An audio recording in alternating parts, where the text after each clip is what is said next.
how are you? Hope you all are doing very well.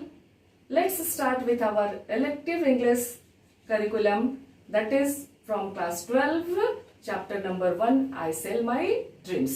बच्चों, आज हम लोग हमारी जो elective English है class 12 की, उसका जो पहला चैप्टर है I Sell My Dreams, लिखी गई है ये गैब्रियल गार्सिया मार्केस के द्वारा. इसी को पढ़ेंगे.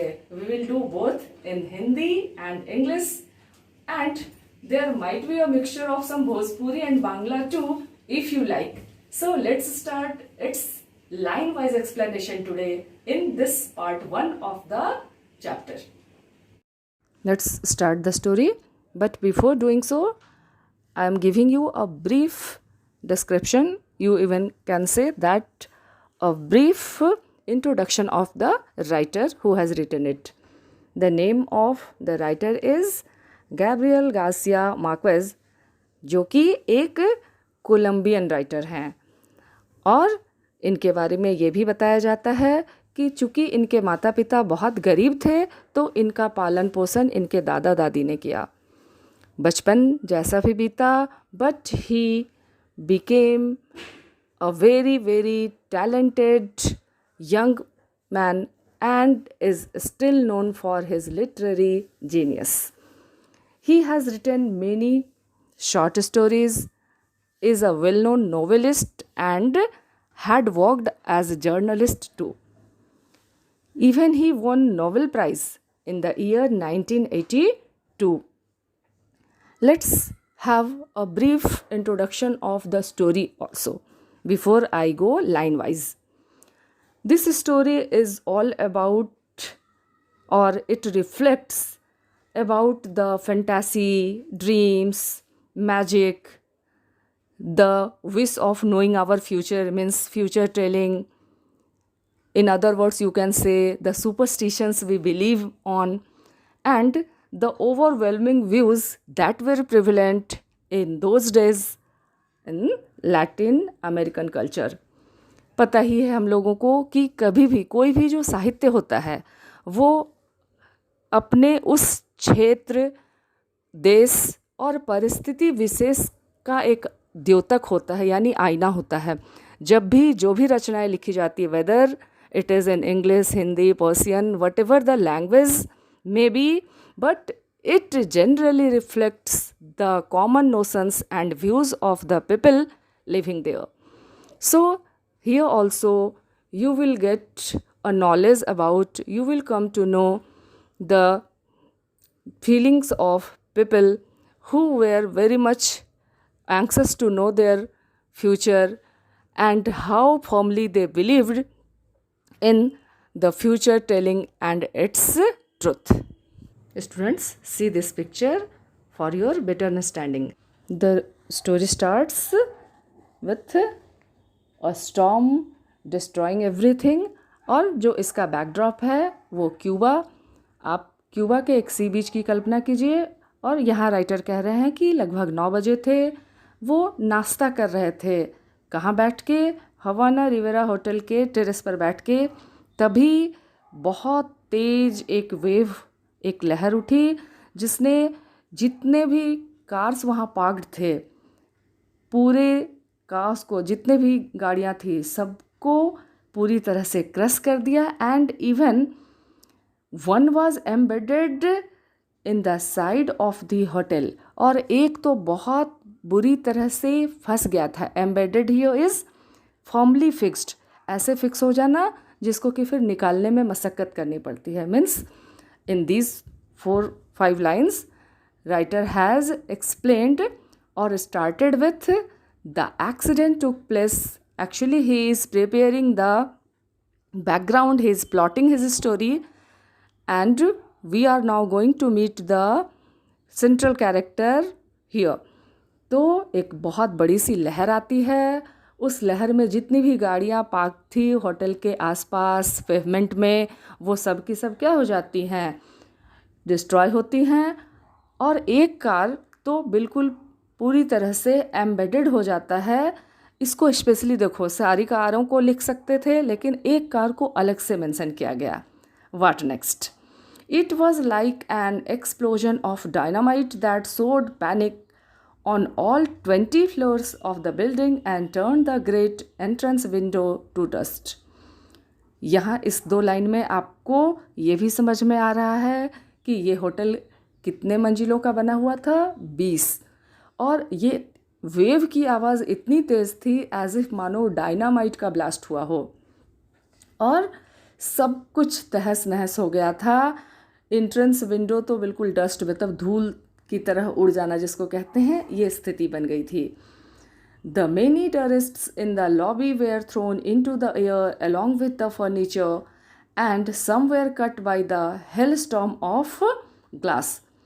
लहर की रफ्तार इतनी तेज़ थी कि जो भी टूरिस्ट्स, पर्यटक यहाँ वहाँ लॉबी में थे, वो ऐसे हवा में फेंका गए, उछल गए फर्नीचर्स के साथ, और कुछ को तो चोट भी लग गई। वो जो ग्लासेस यहाँ वहाँ टूट के सैटर होके इधर उधर बिखर रहे थे, तो कुछ लोगों को कट भी लग गया था।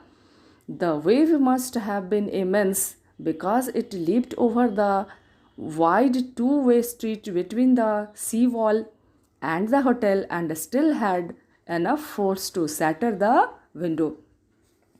He is here explaining the power of the wave, how powerful it was. कहते हैं बहुत उसके अंदर वेग रहा होगा, ताकत रही होगी, तभी तो सी और इस होटल के बीच में 2 अलग अलग पाथवे बने हुए थे, मतलब काफ़ी लंबा चौड़ा प्लेस था, फिर भी उतनी रफ्तार से आकर और डायरेक्ट इतना बड़ा वेव यहाँ तक आ जाए, इसका मतलब है हैव बिन इमेंस, बहुत बड़ी रही होगी वो लहर, जिसकी वजह से सब कुछ शैटर हो जाना। यहाँ शैटर वर्ड का मीनिंग देखिए, मतलब बिखर जाना, यहाँ वहाँ बिखर गया था। The cheerful Cuban volunteers, with the help of the fire department, picked up the debris in less than 6 hours and sealed off the gate to the sea and installed another. But the quick response and their readiness to work all the time. देखो कितनी जल्दी, कहते हैं within 6 our सब कुछ, सारे debris को, debris का मतलब होता है कूड़ा करकट या मलबा, कहते हैं कि चीयरफुल, बहुत हमेशा खुश मिजाज रहने वाले जो क्यूबन वॉलंटियर्स थे, फायर डिपार्टमेंट की मदद से सारे डेब्रिस को 6 घंटे से भी कम के समय में पूरी तरह से हटा लेते हैं, साफ़ करते हैं। और एक गेट भी, जो गेट टूट गया था अभी हम लोग पढ़े, दूसरा गेट भी वहाँ पर प्लेस कर दिया जाता है। तो इतने लाइंस को पढ़ के आपको सिर्फ अभी प्लॉटिंग पता चल रही है कि अब नैरेटर आएंगे नीचे, कुछ देखेंगे, कुछ सोचेंगे, और पता नहीं देखें कि अब वो प्रोटैगनिस्ट से हमको किस ढंग से मिलवाते हैं। So let's see next. Now look at this broken car. This image will give you an impression so that you will better understand the degree of destruction the wave had caused there. Next lines में देखिए. During the morning, nobody worried about the car encrusted in the wall, for people assumed it was one of those that had been parked on the pavement. Means everything was quite normal, but nobody cared about that single car which was encrusted in the wall. जो अभी हम लोग पढ़े पहले paragraph में कि एक car पूरी तरह से एम्बेडेड हो गई थी, लेकिन इसके बारे में पता कब चला? जब एक क्रेन को बुलाया गया, क्योंकि ये कार इस तरह से बुरी तरह से फंसी हुई थी कि इसको निकालने के लिए क्रेन की ज़रूरत थी. But when the crane lifted it out of its setting, the body of a woman was found skirt behind the steering wheel by a seat belt. मतलब बुरी तरह से एक लेडी की डेड बॉडी वहाँ पर फंसी हुई थी स्टीयरिंग व्हील और सीट बेल्ट के साथ. The blow had been so brutal that not a single one of her bones was left whole. Her face was destroyed, her boots had been ripped apart, and her clothes were in shreds. Its complete description of that body has been given here. कि wave कितना powerful था. How powerful and brutal the wave was that the lady's face was quite unidentifiable means आप उसको देख के पहचान नहीं पाते ये किसका चेहरा है। शरीर की सारी हड्डियां टूट चुकी थी, बूट्स पूरी तरह से तहस नहस, और कहते हैं कि उसके सारे शरीर के कपड़े भी टुकड़ों में बढ़ चुके थे, मतलब बहुत ही पिटिएबल कंडीशन में उसकी बॉडी पड़ी हुई थी। सी वोर a gold ring shaped like a serpent with emerald eyes.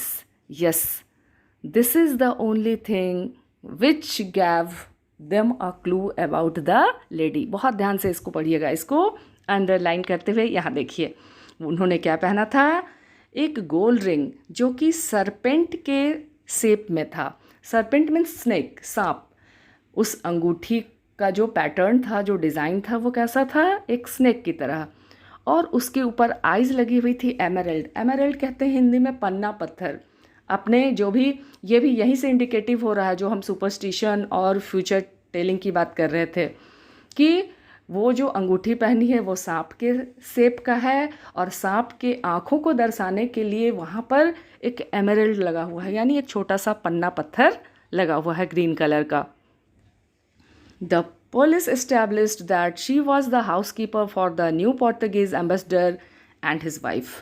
और इन्वेस्टिगेशंस के बाद क्या पता चला कि ये न्यू हाउसकीपर है किनकी, new Portuguese ambassador and his wife. पुर्तगाल के जो एम्बेसडर हैं और उनकी पत्नी की ये हाउसकीपर है, मतलब ये जो बड़ी है जिनकी जान चली गई वो एक हाउसकीपर थी।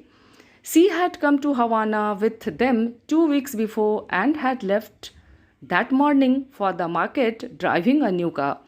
और जिस दिन ये दुर्घटना घटी है उसके बारे में क्या पता चला कि अभी 2 सप्ताह पहले ही वो अपने मालिक के साथ, यानी अपने एम्प्लॉयर, वो जो एम्बेसडर और उनकी पत्नी के साथ आई थी हवाना, और उस सुबह वो मार्केट के लिए निकली थी अपनी नई गाड़ी से, नई कार से।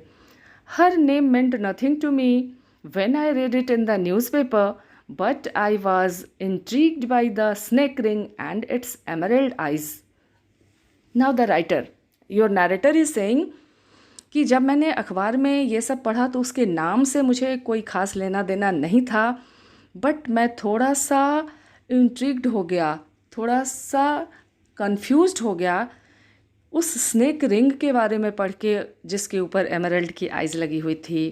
I could not find out, however, on which finger she wore it, because in the newspaper it was not written on which finger that lady was wearing the ring.